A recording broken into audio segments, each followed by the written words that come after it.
नमस्कार। आज हम बात करेंगे महाराष्ट्र के प्रसिद्ध वारकरी संत नामदेव जी के विषय में। नामदेव जी का जन्म आज से 850 साल पहले सतारा के पास नरसी ब्राह्मणी गांव में एक छिपा यानी दर्जी परिवार में हुआ था। बचपन से ही नामदेव जी पर परमात्मा की कृपा बरस गई थी, विठल की कृपा बरस गई थी। बात ऐसी थी कि उनके पिताजी नियमित विठल की मूर्ति की पूजा करते थे, उनको भोग लगाते थे, पूजा पाठ करते थे। तो एक बार किसी कार्य के कारण उनके पिताजी को अन्य नगर में जाना था 3-4 दिन के लिए। तो फिर अपने पुत्र नामदेव, जो कि उस समय सिर्फ 6-7 साल के थे, उनसे कहा कि बेटा मैं अन्य नगर में जा रहा हूँ, तो भगवान विठल की सेवा पूजा करना, उसको भोग लगाना, उसको दूध अर्पण करना। तो उन्होंने कहा ठीक है पिताजी। उस समय नामदेव तो छोटे बालक थे, तो पिताजी के जाने के बाद दूसरे दिन नामदेव जी ने जैसा देखा था, जैसा सीखा था, पिताजी ने बताया था, उसके अनुसार सेवा पूजा की। फिर भोग के रूप में भगवान के सामने दूध लगाया, एक पात्र में दूध रखा और आंख बंद करके विनती की भगवान से दूध पीने के लिए। थोड़ी देर बाद आंख खोल के देखा तो दूध वहीं का वहीं था। बचपन में तो उनको ऐसा ही ख्याल था कि भगवान को हम जो भोग लगाते हैं वो ग्रहण कर लेते हैं, तो अभी तक भगवान जी ने दूध क्यों नहीं पिया। फिर से प्रार्थना की आंख बंद करके, फिर से देखा तो दूध वहीं का वहीं था। तो उन्होंने कहा भगवान मुझे पिताजी डांटेंगे अगर आपने दूध नहीं लिया, अगर मैं बच्चा हूँ, मुझसे कोई भूल चूक हो तो माफ़ करना, लेकिन आप दूध पी लीजिएगा। फिर से देखा दूध वही का वही था। वो प्रार्थना करने लगे, रोने लगे। उन्होंने कहा मैं भी खाना छोड़ दूंगा, मैं दूध पीना छोड़ दूंगा अगर भगवान आपने दूध नहीं लिया तो। फिर भी नहीं लिया, दूध तो वही का वही था। फिर उसने कहा कि नहीं, अब मैं अपना सर पटक के मर जाता हूँ अगर आपने दूध नहीं पिया। और कहते कि भगवान प्रकट हो गए विठल, और मूर्ति से वहाँ पर प्रकट हो गए, और जो दुग्ध का पात्र था वो ले लिया और पी गए। फिर तो हर रोज बाल नामदेव का एक क्रम हो गया। पिताजी जब आए तो और उन्होंने जाना कि ऐसी घटना हो गई, तो उन्होंने अपने गले से लगा लिया कि नामदेव तूने हमारा कुल पवित्र कर दिया, तूने पूरा ये हमारा गांव पवित्र कर दिया, पूरा क्षेत्र पवित्र हो गया, तेरी भक्ति से परमात्मा प्रकट हो गए। तो ये नामदेव के बचपन की एक घटना है। नामदेव जब बड़े हुए विठल की भक्ति करते रहते थे। कहते भगवान विठल उनके साथ प्रत्यक्ष बात करते थे। फिर वे पंढरपुर ही आ गए और विठल का कीर्तन करते थे। साथ में जो दर्जी थे तो दर्जी काम करते थे, भक्ति भी चल रही थी। एक बार सत्संग था, तो वहाँ पर ज्ञानेश्वर जी, मुक्ताबाई, गोरा कुंभार आदि संत मंडल था, और नामदेव जी वहाँ पर विराजमान थे। और उस समय सत्संग के बाद कुछ बात चली कि कौन कच्चा है कौन पक्का है। तब गोरा कुंभार ने कहा कि अभी नामदेव कच्चे हैं। नामदेव को आश्चर्य हुआ। ज्ञानेश्वर जी ने कहा कि नहीं, आपको गुरु करना चाहिए। नामदेव जी को ऐसा लगा कि अरे भगवान मेरे साथ बात करते हैं, विठल मेरे पर प्रसन्न है, तो मुझे क्या गुरु की जरूरत है। फिर वो पंढरपुर विठल भगवान के दर्शन करने गए। वहाँ उन्होंने प्रार्थना की। तब भगवान विठल ने बताया कि हाँ, मैं तुझ पर प्रसन्न हूँ, लेकिन अभी तुझे किसी एक समर्थ गुरु के शिष्य बनने की ज़रूरत है। ज्ञानेश्वर जी ने सही कहा है, वो तुझे मेरे सच्चे स्वरूप का ज्ञान करवाएंगे। तो भगवान पंढरीनाथ ने विसोबा खेचर का नाम बताया कि वो तेरे गुरु है, तो उनके पास जा। फिर नामदेव गुरु की खोज में निकले और एक शिव मंदिर था, वहाँ पर गए।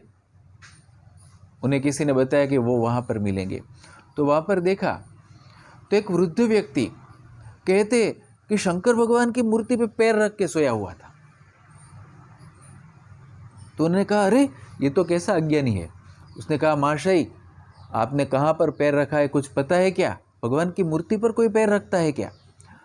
तो उन्होंने कहा, मुझे माफ़ करना, लेकिन मैं बहुत वृद्ध हो गया हूँ, मुझे पता भी नहीं मेरा पैर कहाँ है और उसे हटाने की मुझ में शक्ति नहीं है।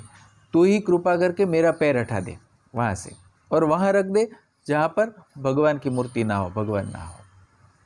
तो कहते कि नामदेव ने उनका पैर वहाँ से हटा कर जहाँ दूसरी जगह रखा तो वहाँ भी भगवान की मूर्ति देखी, तीसरी जगह वहाँ पर, सब जगह पर भगवान की मूर्ति देखी।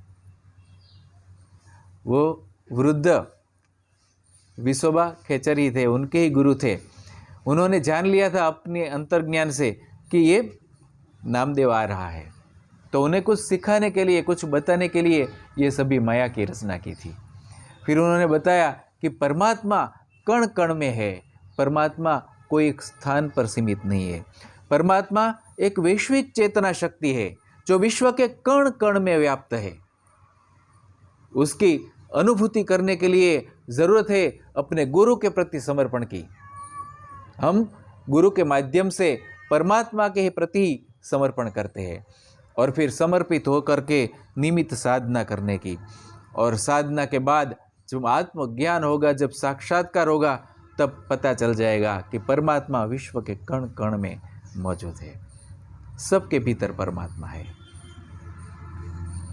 नामदेव ने गुरु की बहुत सेवा की, उनके सानिध्य में रहे, उनके सानिध्य में साधना की और परमात्मा की अनुभूति प्राप्त कर ली कि परमात्मा कण कण में व्याप्त है। अब तक सिर्फ विट्ठल की मूर्ति में वे देख रहे थे, लेकिन अब सभी जगह पे सचराचर में परमात्मा की अनुभूति करने लगे। कहते कि एक बार नामदेव एक जगह पर रुके थे, वहाँ पर रोटी बना रहे थे, तो एक कुत्ता आया और वो एक रोटी लेके भाग गया। तो नामदेव ने देखा कि कुत्ता रोटी लेके भाग रहा है, तो नामदेव पीछे घी की कटोरी लेके दौड़े।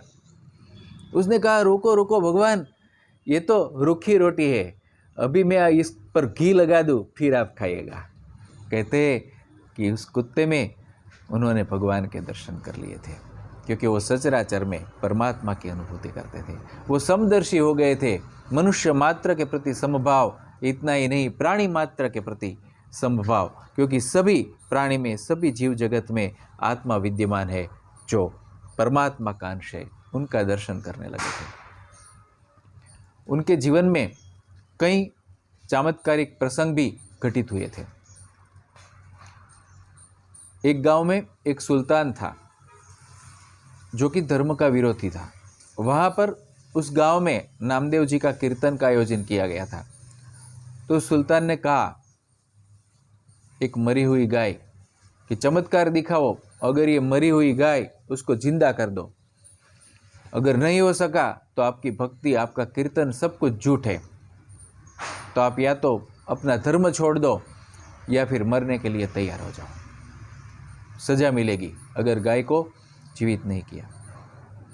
और कहते कि नामदेव जी ने भगवान से प्रार्थना करके कीर्तन शुरू किया, सब ने कीर्तन शुरू किया और कहते हैं कि वो गाय जीवित हो गई। ऐसे ही एक भक्त का पुत्र सर्पदंश से अवसान हो गया था।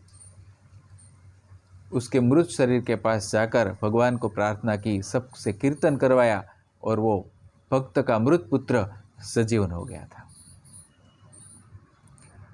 उसी प्रकार से एक परिसा भागवत नाम का कथाकार था, उसके पास पारस मणि था। तो उसकी पत्नी, वो नामदेव की पत्नी की सहेली थी। तो एक बार बात चली तो नामदेव जी की पत्नी ने बताया कि मेरे पति भगवान का भजन कीर्तन करते हैं, संसार की सुख सुविधा के प्रति वो ज़्यादा ध्यान नहीं देते, तो हम गरीब हैं। तो परिसा भागवत की पत्नी ने कहा कि बन, मेरे पास पारस मणि है, तू एक दिन रख, और जितना चाहे लोहे को सोना में बदल दे, तो तेरा आर्थिक जो अभाव है दूर हो जाएगा। तो उसने थोड़ा सा लोहे का सोना बनाया, फिर भोजन सामग्री और घर में जो भी जरूरी सामग्री थी वो सब ले आई और घर में रख दिया, भोजन भी पकाया। नामदेव जी घर पे आए तो देखा कि अरे इतनी सारी सामग्री कहाँ से आ गई। तो उसने कहा कि ये पारस पत्थर जो है, पारस मणि है, मुझे दिया है मेरी सहेली ने एक दिन के लिए। तो नामदेव जी ने वो लिया और वो नदी में फेंक दिया। जब वो परिसा भागवत वापस लेने के लिए आया तो उसने कहा कि मैंने तो मेरे काम का नहीं था, तो मैंने नदी में फेंक दिया, चंद्रभागा नदी में। तो एकदम से गुस्से हो गया, उसको लगा कि इसने पारसमणि रख लिया है और वो वापस देना नहीं चाहता, इसलिए बता रहा है। तो नामदेव ने कहा ढूंढ लो नदी में से, आपको मिल जाएगा। उसने कहा अरे इतने सारे कंकड़ पत्थर हो गए, मुझे मेरा मणि कैसे मिलेगा। नामदेव जी अंदर गए और उन्होंने वो एक पूरे हाथ में हथेली में काफ़ी पत्थर लेके आए और कहा इसमें से तेरा जो पारसमणि है वो ले ले। सभी पत्थर पारसमणि थे। गांव वालों ने देखा भी, पत्थर को, लोहे को छुआ कर वो सोना हो गया। संत के हाथ का स्पर्श जिसे होता है वो स्वर्णमय हो जाता है। फिर वो परिसा भागवत है, वो नामदेव जी का शिष्य हो गया। उसी प्रकार से उनके शिष्य गण बढ़ता गया। नामदेव जी धर्म का प्रचार करते गए, परमात्मा का प्रचार करते गए, आध्यात्मिक सत्य का प्रचार करते गए। लोगों को बताया कि भक्ति क्या है, समर्पण क्या है, साधना क्या है। एक बार ज्ञानेश्वर जी के साथ तीर्थ यात्रा पे निकले थे और राजस्थान के एक गांव में पहुंचे, मारवाड़ के एक गांव में पहुंचे।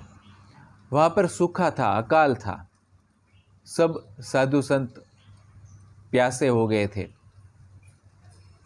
एक कुआं सामने दिखाई दिया, लेकिन बहुत गहरा था और पानी बहुत कम था। नामदेव जी ने कीर्तन किया, भगवान से प्रार्थना की और कहते कि पूरा खाली कुआं है, वो भरने लगा, जल स्रोत उमड़ने लगा, पूरा कुआं भर गया। इतना ही नहीं, कुएं से बाहर जल की धारा बहने लगी।